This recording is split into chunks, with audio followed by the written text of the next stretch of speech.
Mbalobalo zekhetho lanonyaka emkhandlwini weJohannesburg. Sitshengisa ukuthi iANC ithola amavoti ayi-33.6% enzinhlalo eziyi-91. iDA ithole 26.14% enzinhlalo eziyi-71.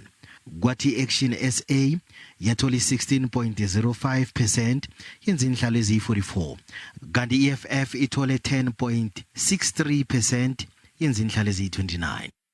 Hlangano enomnyaka munye esunguliwe ibonakala yenze ezibukwako yajugulula ubujamo bezinye inhlangano zepolotiki kwaphungukana inhlalo zayo eyazithola solo kwango-2016. Mashaba uthola isekelo labalandeli abaningi abaherikwe ku-ANC, i-EFF ne-DA. Nabo banethemba lokuthi uzokuletha izenzelwe kade bazihloka.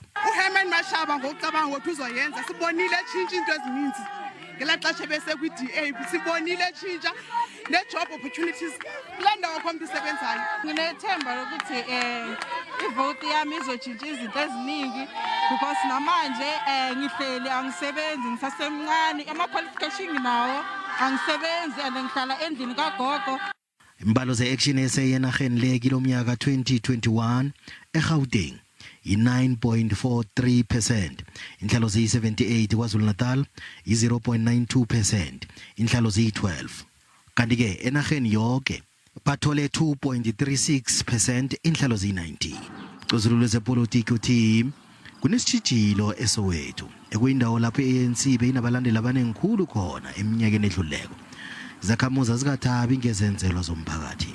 People are saying maybe we should try another horse, because the horse that we've been riding does not seem to be eager to gallop. We need a galloping horse. So these are all issues that ultimately lead to a determination on where the voters are going to put their mark. Njengombana nabo masipalata bamachumi asithandathu nesithandathu abangana nhlangano ezithumbe ngobuningi kilephela veke siyakiyo uzokufuneka bona inhlangano zikhulumisane indaba yokubusa ngokuhlanganyela.